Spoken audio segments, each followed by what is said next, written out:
Good morning over there. Oh, I bet it's evening. Sorry about that. But it's morning over here. About 3 in the morning. Before I move forward, I'd like to thank Pastor Vera for this opportunity. Unfortunately, I'm not the type that speak often, but I'm grateful for this privilege that she has afforded me. Before I go ahead, I know that few of you have read my bio or have gained a glimpse of who I am. Today I'll be speaking to you not as a clergy person, because I know that the co-speaker is a pastor, so I would assume that the speaker would be talking more on that aspect. But I'll be talking more about raising the bar as a woman, whether it's professionally or academically or personally, however you see them fit.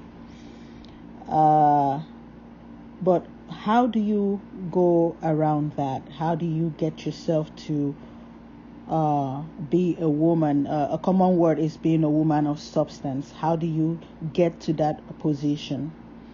Well, I'm an American, but born Nigerian. So I've gone through every aspect of life. Yeah, I'm still growing, and there is a lot to see in life. But the most important thing is not stopping, regardless of the circumstances.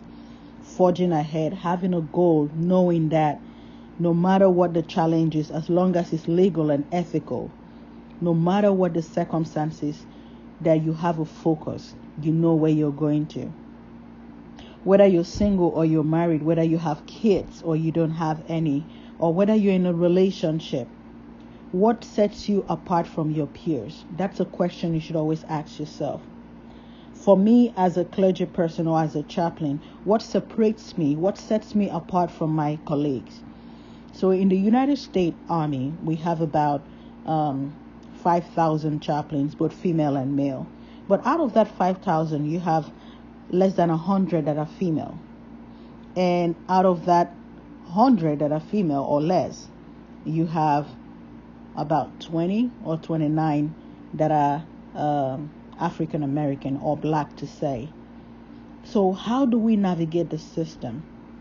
So for you to become a chaplain in the Army, you have to have a bachelor's degree and then a master's in divinity or a master's in theology, which for some people it takes a very long time, maybe a maximum of 6 years to finish it. That is what they call the seminary. So in order for you to attain that position as a chaplain or being called a chaplain in the United States Army, you have to have that degree. And most people would attain that goal and they feel they've accomplished something. And there's nothing wrong about that. And they stop at that because it takes a lot from you. 6 years of school, and for some who finish earlier than 6 years, it takes a lot. It takes a toll on their family. It takes a lot on them. But the bottom line is, when they get to that point, they feel they've accomplished so many things. For me, I'm privileged to have a husband that who always wanted more. Who saw that I could do more. For instance, when I got married, he told me that he wanted me to be a woman that has a career. You know, I laughed about it. And, when we met, the first thing he asked me is, what do you want to be? And I had finished my bachelor's degree then. And so I wanted to, impress him by my goals. So I told him that, I've always wanted to be a professor. So when I get married, I think I'm going to pursue that career. He was very impressed. Whether he believed me or not, I'm yet to say, but he was very impressed. But in my heart, I was just trying to promote myself and look outstanding to him. Well, I guess that's a business strategy. So after I got married and I started having kids, I was stay-at-home mom. And then he asked me, what about those goals? I said, what goals? He said, the goal of being a professor, the goal of teaching in a university. I said, are you serious? With all those kids, how am I going to navigate that? I am contented. I am okay with where I am. And he said, no, you're not. You have to gain knowledge. You have to gain things. I'm like, yeah, I gain knowledge in the Bible, and I think I'm very okay. And so that became a friction in our marriage. If people tell you that their marriage is all splendid, I would tell you run away, because there's no marriage that is without a gap of, it depends on how you define that gap, because we have to improve. And so if your marriage is perfect, then there's no room for improvement. So that was one of the problems that we had in our relationship. And the only person you can tell the truth to is yourself. Until you're able to tell yourself the truth, then you're able to tell any other person what the truth is. After so many years of not adhering to what I had initially said I wanted to do, one day I woke up and said, okay, let me try. Let me give it a try. Not because I like it, but let me give it a try. So I started learning. I started a degree all over. I went to school and I was working at the same time. I remember one of those jobs that I did in a daycare in America. I'll take my kids to the daycare. At that time, I was being paid $5.85. And so at the end of the month, my salary was $700. But the money that I have to pay for daycare for my kids was $750. So every month I have to give the organization extra $50, which means I wasn't even taking anything home. I used to be very upset and say, what kind of life is this?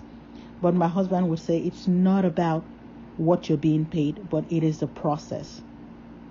It is the process. Life is a stepping stone. In every facet of life, there is a beginning. And he would see it as a process.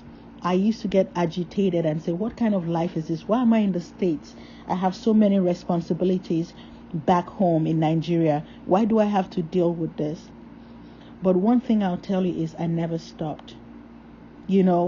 After I realized that I needed to do better, it's been about 14 years now. And in those 14 years, I have not stopped going to school. You can imagine a mother that has 4 children, who is working full time and is also going to school full time. I never stopped for 14 years stretch. I didn't miss a semester. It was hard because I had to balance the house, and my husband believed in eating healthy. So at the end of the day, I have to cook from scratch. So I cooked, I cleaned, respect my husband. God bless him. He is a man who would share the chores and say, hey, we're working together and we're making this money together. So I'll take the chores Monday to Wednesday, and then you take the chores Thursday to Saturday. And then the whole family would do chores on Sundays. It was hectic. It was nerve-wracking. But what didn't change was consistency. We all have dreams. We all have goals. We all we have visions, and we want to attain certain goal. But the process is what matters. What is your process? Do you even have any? You can have a vision, it's fantastic. But what is the process? Have you identified the process? Some of us may say, well, it's easier said than done. You are in America and then you have the opportunity to attain whatever level you want to. That is not true. That is not true. My process started in Nigeria. My process, I worked in, if some of you know where Food Planet is. Yeah, I used to be one of those who managed it, and I knew what I wanted. Everywhere I went to, whether it was in that facility, in that restaurant, I stood out. I cooked something different. I came up with idea, variety of meals that they didn't have. I did trial. I did all that. So that vision was there. That purpose was there. I was always someone who wanted to stand out. I recall when I was in the university, some of my friends in ABU they had fun. It was okay. I had fun too. But I decided to move from the hostel. Instead of living in the hostel, I got an apartment, a boys' quarter in Area C, where they have the where the college professors lived in, and I decided to live in that boys' quarters. People thought, oh man, she's trying to act like a big girl. That wasn't the point. The point was, although I desired to one day become a professor, I didn't know how. But then I wanted to see how the professors interact, how they reacted, And so I lived there, and I would see them go to work with their family. I would see some of them study at their balcony. I would walk around the neighborhood, just thinking and saying, how can I get here? Being successful, I'm yet to be one. This is a process. I'm growing. Didn't just start in the States. It didn't start in America. No, it didn't.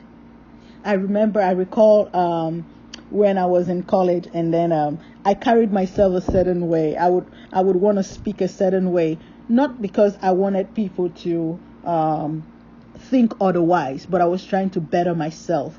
I would carry myself a certain way, dress a certain way, and talk a certain way. I often tell people, for the fact that you are, for those who act a certain way, I said, for the fact that you grow up from the slum doesn't mean that you should act like one. Every one of us have to refine ourselves. That's what a business is all about, rebranding, being able to rebrand yourself. Even though I didn't know the value at that time, but I rebranded myself. I would talk a certain way, and sometimes I remember vividly, I went to one of the Professor Vo. He's late now, and I went to his office. Actually, I was arguing about something, and then he said, "Oh, you speak well." I said, "Thank you, sir." And he said, "How do you do?" I said, "I'm good." And for some reason we started talking about language, and I started speaking German, and he said, "Wow, have you been to Germany before?" I said, "No, I self-taught myself." And he said, "Oh my God." He said, "I'd like you to meet my friends. Is that okay with you?" And I said, "Yes, sir." Do you know that most of my days in the school, weekends, they have this club that the professors go to. I would be invited. At that time, people thought it was awkward, right? I would be invited, and these are all men, like grown-up men, and they would invite me. I'm this little girl, and I would sit in their midst, and I'll see them with their girlfriends and all that. And when they are having a conversation, most of the conversation will be directed to me. They would ask me question, "Hey, what do you think about this?" They didn't ask their girlfriends. All they did was provide their girlfriends with a drink, maybe alcohol, or with the meat and chicken, and they were just marrying. But when it came to intellectual things, they would refer to me and said, "Hey, Stephanie, what do you think?" So the bottom line is, in raising the bar as a woman, whether as a wife, whether as a stay-at-home woman, what do you see? What is your process? The home itself is a business institution. See yourself as a manager who has the ability to manage your home. What is the process? Some of us, we get married and we get very comfortable and said, "Hey, I have the ring on. I'm married. I don't have to improve myself. My job is to take care of the children." No. That is a wrong mindset. That is a terrible mindset. What did he see in you when he got married to you? What were the spark? So what is different now? Is it because of the chores in the house or taking care of the children? What is it that has made you become who you are? A lot of time people would wonder why their husbands would look out. So part of the things I do is I'm a professor of psychology, right? I do counseling and I do a lot. And a lot of my clients, when they come and they talk about, "Oh, my husband cheated and my husband cheated," it is sad to say that although wrong is wrong, I do agree that wrong is wrong, cheating is cheating. Adultery is adultery. Fornication is fornication. There are no black or white ways about it. But were you a contributory factor to that problem? Remember earlier I said the only person you can tell the truth to is yourself. Were you a contributory factor to that process?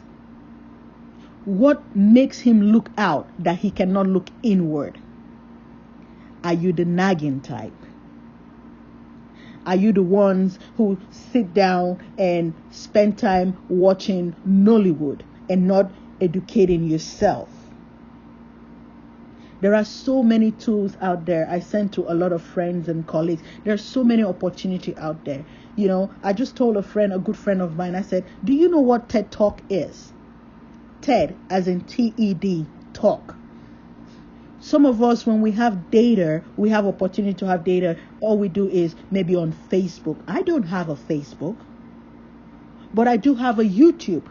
Do you know that it was in YouTube, even though I did have a bachelor's degree before I moved to the States, but it was on YouTube that I learned to write common sentences, common, accurate, correct sentences. I learned to write good paragraphs that were concise and that were clear. YouTube. What do you spend your time on? When it came to making food, making my husband come back and it's unpredictable what he's gonna see, whether it's the meal that I was gonna make, or even have a chart of what kind of meal I have to cook. I have schedule in my house. My life is structured because in order to attain all these things, I have to have a structured life. My kids have to have a structured life, and that doesn't have to apply only to the States. If you're in Kaduna or any part of Nigeria, you can have a structured life. You can have a menu based on what you can afford, what is there. You can draw a menu and say, hey, this is what we're eating Monday. This is what we're eating Tuesday. This is what we're taking for breakfast. This is what we're taking for lunch. That is structure. And the kids can have chores. My kids have chores on their door in every room. They know what chores they need to meet. And when they go through those chores, they do not accomplish it. I do not correct them every day. I wait till Friday because they do not watch TV Monday to Thursdays. They read. But on Fridays, they're movie night, so they're excited. That is when I strike. And I go back and said, oh, you didn't accomplish this. You didn't accomplish this. I'm sorry, you cannot watch the TV. Those are discipline. But we have to discipline ourselves first in order to discipline others. Develop yourself. Take care of yourself. Carry yourself. Be poised. There's nothing wrong. Even if you have 2 clothes or 3 clothes, iron it. Carry yourself a certain way. If you're spending time talking about chatting with unproductive people, abstain from it. It doesn't mean that you're better than them. It doesn't mean that you hate them, but you're just different. You want better for yourself.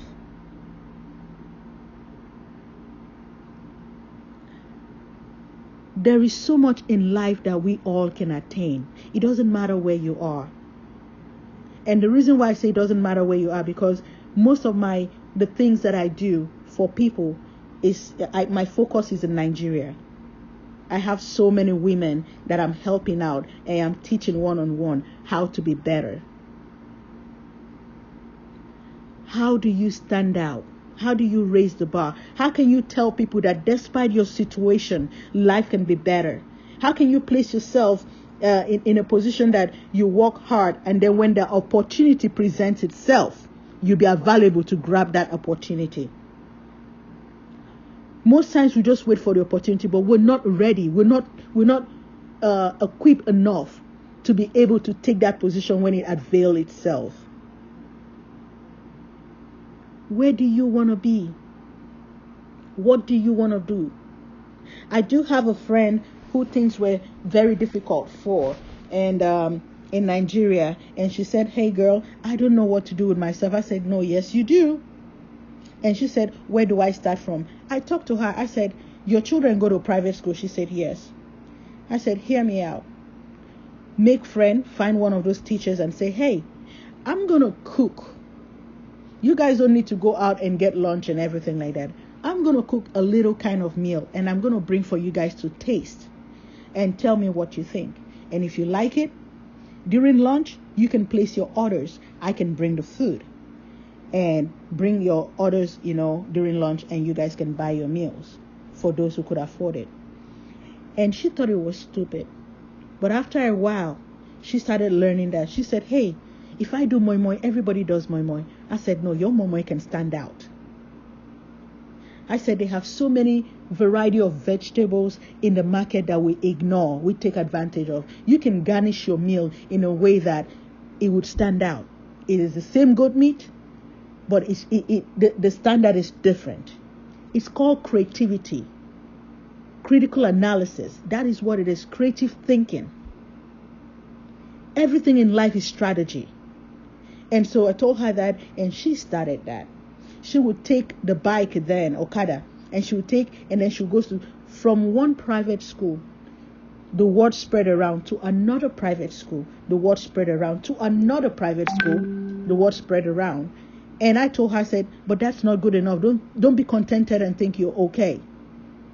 So I told her, you need to start going to offices, print a complimentary card. She said, I don't have it. I sent her a sample of I said, print it in a paper. It doesn't have to be hard copy paper. It could be a little paper where you have your information located. And then you get there, they like your meal. Maybe you stick it on the plastic plate, or you give them and say, hey, I'm here to exhibit the sample of my meals in your organization. Sometimes they can play hard to get, but that's okay. Consistency. You keep going. And then you present these things, and then they taste it, they like it. Before you know, one person orders, somebody else orders, and everything like that. And then before you know, she is a very successful woman today.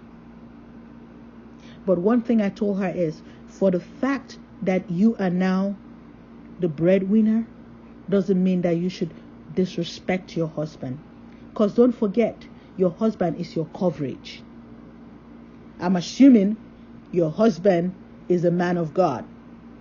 Your husband is a man that fears God. And if he falls into that category, he is your coverage. And so give honor to whom honor is due. Respect him. And I tell people, respect doesn't mean stupidity. While you're being proactive, while you're being a business entrepreneur, save. Saving, no matter how little. Learn to save. Learn to project. And when you get all these things in place, people say the sky is the limit. The sky, there's always somewhere, above the sky. But you learn to project, you learn to strategize, you learn to analyze. Those are strong things that I'm telling you about. You don't know what it is? Google should be your friend. Google should be your friend. YouTube should be your friend. You don't want to be a person that goes into a conference and you meet the elite people trying to have a conversation and you have no clue in that conversation. I listen to news. I read things on politics. Even soccer, football, American football. Do I have interest in it? No, but because I want to meet my audience. I want to interact in a way that I am not a novice. There are so many things we can learn.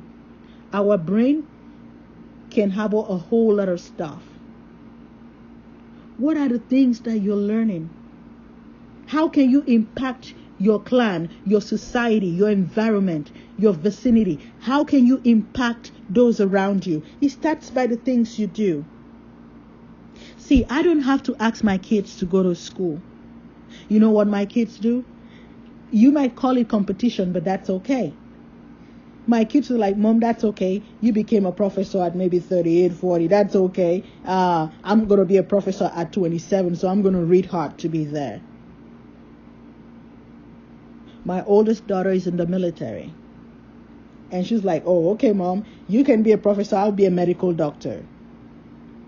My 15-year-old knows what kind of medical doctor she wants to be. She's very precise. And she said, hey, I'm going to be a hematologist, oncologist doctor. There is so much to life. Do not limit yourself. Do not say you cannot do it. It doesn't matter if you don't know how to write. Go on YouTube. Get a data. If it's a 1,000 naira, if it's 2,000 naira, whatever it is, you cannot afford it, open your mouth and seek help. Because a mouth that is closed can never be fed. Get informed. Place yourself in a place where you can be found. If you're a stay-at-home mom, I emphasize on it, there's nothing wrong about it. See your home as an institution, as a business enterprise where you can manage your home and manage effectively. Have a structure. Stand out in your home. Don't sleep all night. Don't sleep all day. I told you guys for 14 years I've been in school. Guess what? I sleep 4 hours. Some people say it's not healthy. I agree. But don't worry. My mom would always tell me, don't worry, when you're dead, you're going to sleep forever. Never mind about that. But weekends, Friday, I am exhausted. And I tell the kids, okay, dinner is ready. I'm just going to sleep and pass out. And I would wake up around 10 on Saturday and then take care of the home, cook and everything like that. But without that structure of sleeping few hours and reading and studying and taking care of the home, in America, you can't afford a maid. I mean, there are some people who do, but I don't think it's a necessity. So I cannot afford one. Not because I cannot pay, but I don't see it as a reason to. I do all the things. Didn't we hear in the word that says we can do all things through him that strengthens us? He is there to strengthen you. I urge you to seek help. Reach out to those who can impact your life. Find a good role model. Find a mentor. When you have people who spend time talking about others, that is not where you should be. Meet people who can think critically, who can analyze things effectively, who can say, hey, this little thing, we can maximize it, do business, whatever is ethical. I'm all about what is ethical and legal. We can do this business like this and we can attain certain level of success. That is who you should affiliate yourself with.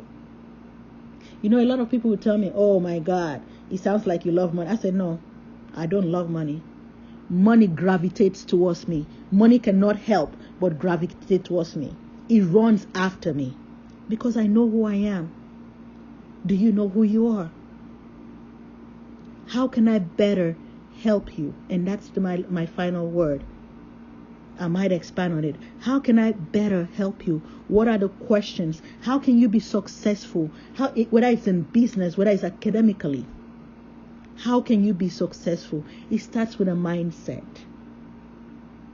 What are the thoughts that comes into your head? How do you think? How do you process things? Is it always somebody else's fault?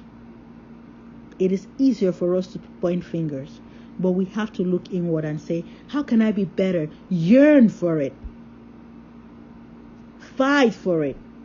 Get vexed in your spirit to become better. We are Christians. We ought to do better. We ought to be successful. With everything we find ourselves, we're supposed to do because the excellent spirit lives in us. So therefore, what we do, we should do it excellently. Stand out. Whether you're selling a kiosk, that's fine. What separates you from every other kiosk seller? Whether you're selling moi moi, that's fine. What separates you from every other moi moi seller? How do you carry yourself? What are the things that you do that makes you stand out? I hope that this is impactful. I hope that you could learn a little from the concept that I've told you. There's so many resources out there. I would post it on the forum so that you guys can have access to it. My name is Stephanie. You know my bio, and I can be found on LinkedIn. That's one of the social media places, or the only one that I'm involved with. Reach out when you need help. Now, what I'll tell you is, I may not give you money, but I can equip you. I may not give you money for food, but I just might give you money to go to school. You never know. But anyways, this is who I am. If you have any question, I will wait around and see your questions and see how best I can answer it. I wish you guys all the best and keep fighting. Don't stop. Keep fighting and carry yourself in a certain way, because it is how you carry yourself that people will address you. God bless you. Bye.